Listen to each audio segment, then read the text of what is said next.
is what we saw with the white coats for Black Lives, is that a classic case of virtue signaling? Is that designed so that people would say, oh, those doctors are so virtuous. They're down there demonstrating in favor of Black Lives Matter. They are wonderful people. Virtue signaling. So virtue signaling, I would define as, it is a way of showing off what you think other people will recognize as a virtue. So you figure out what other people will recognize to be virtuous, and then you figure out some way that you can show off so that people who recognize that virtue would say, oh, that's fine. It has a lot to do with the temperature of your tummy. If you want to engage in tummy warming activities, you may very well be a virtue signaler.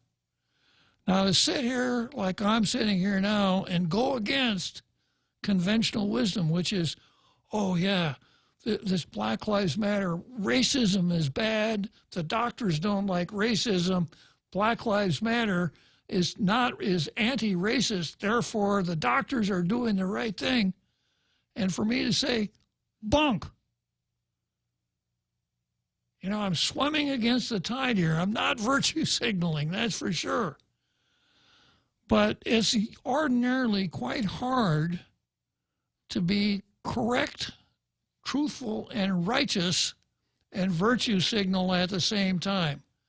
Because virtue signaling depends on your ability to appeal on an emotional level to what oftentimes is nothing more than a mob. And that's what these folks are doing. Now, here comes the hard part. It looks to me, from what I've seen on TV, the reports that I've read, the TV that I've watched, that these demonstrations are cover for the arson, the rioting, and the looting. The demonstrations are not there for their own purpose. I'll come back to this in just a second. Everyone has a busy schedule these days, and sometimes we forget to schedule our routine dental checkup and cleaning. Don't neglect your dental health. Schedule one today with Dr. Robert Yang and his Smile Team, conveniently located at the East West Business Center on Marine Drive, Upper Tumon. Call us today at 647-8702 or 3. Again, that's 647-8702 or 647-8703. We make smiles happen.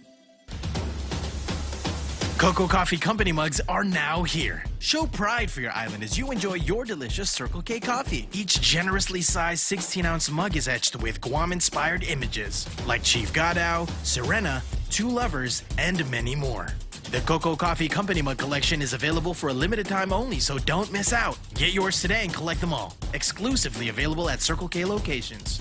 A portion of the proceeds go toward the Cocoa Bird Recovery Program. Tall Tales with Bob Klitzkie is brought to you by Bank Pacific. Banking on the Pacific for 65 years.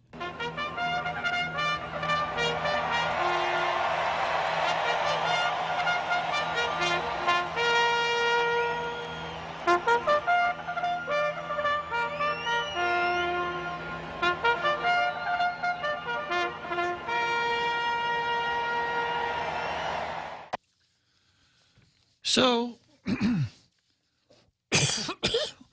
I think that it is arguable that the demonstrations are not demonstrations that stand on their own bottom, but an example of useful innocents who are out there and are doing the propaganda for Black Lives Matter without fully comprehending Black Matter's goals. So they're doing that, and they're just like these useful innocents here, led by Mariana Cook Huynh. They're useful innocents. They don't really understand what's going on. And that the demonstrations are cover for the real activity being the rioting, the arson, and the looting, and the the loosing of anarchy in the United States. Anarchy and nihilism is what we're really seeing. And I've explained a little early what the purpose of the anarchy and nihilism is. So if that's the case, then here is the critical thinking exercise. If you are one of those who have been part of the white coats for Black Lives, and you have an epiphany, and you realize, hey, I've been used as a dupe. What this is really about is anarchy, rioting, looting, arson. What is your moral responsibility? Like the guy like Ryan Baumberger said, the Black Panthers are anti-abortion. I don't like anything else they do, but they're anti-abortion, so I'm going to go with them? No. So if you have that epiphany and you realize that the demonstrations, like the 3 that we've had here, are cover in the mainland, they're just cover for the anarchy, and there are several things you could do. Nothing. Stay home and watch TV. Continue what you're doing, because if you don't, your friends are going to say, oh, hey, we missed you at the demonstration on Sunday. Where were you? Aren't you still with us? Or tell your friends, hey, we've been duped. This is not the way it really is. We've been duped. Or start your own demonstration. Black Lives Matter is promoting anarchy, looting, and rioting. This is the critical thinking exercise. What does the moral person do in a situation like that? And I'll leave it to my international radio listening audience to start wrestling with that. There's a sort of a threshold question there, and that is, does a person have any responsibility to try to figure out what's going on? When you see Tom Shea and Cook Quinn and these other doctors out there virtue signaling like that, should you be taken in and should you say, oh, Dr. Shea, I'm so glad you're supporting Black Lives Matter? Or the next time you see Dr. Shea, should you say, hey, Dr. Shea, I thought you were smarter than that. What is your responsibility? Taking into consideration that the old Edmund Burke enjoiner, which is the only thing necessary for evil to triumph is that good men do nothing. And when Edmund Burke said that, the language hadn't been corrupted by them.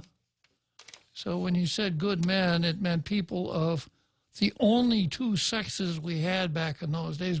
We were pretty backward then. We only had 2 sexes compared to the 43 that we have now. So that's what's really going on here.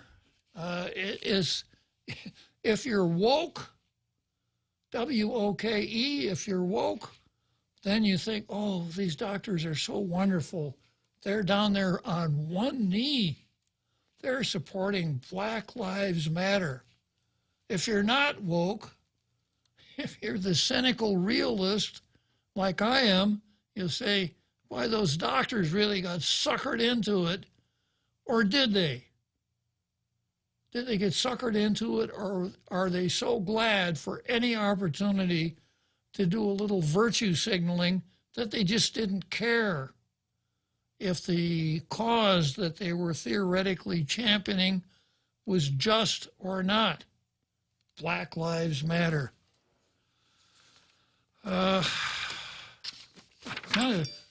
got an article here, or an editorial here for Robert Underwood.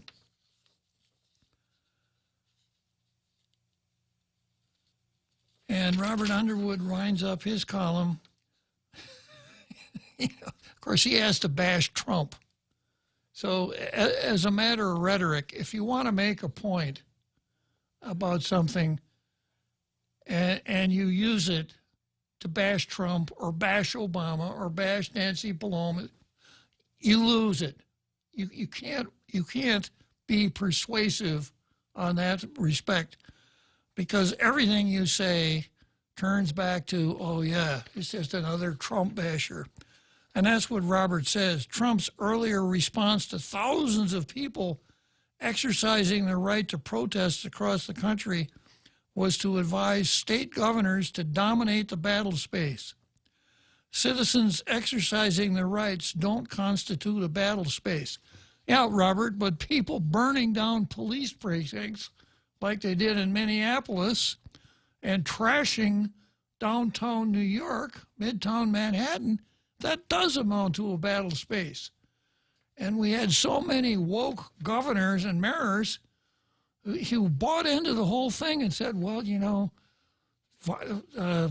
destruction of property is not anywhere near as bad as the taking of a human life. So we had a human life here, George Floyd. So all the rest of that stuff, it kind of balances out. And we're not going to make it worse by sending the police into this. Hey, did we go into the home stretch real, Joe Cruz? Yes, sir, we did. We did. Where was I? Yes, sir. You were right there. Oh. Okay, well, we're going to spend more time on this tomorrow, and I'd really like to have some of my international radio listening audience chime in on some of these points. What does the moral person do in the face of what looks like the threshold of a revolution in our country?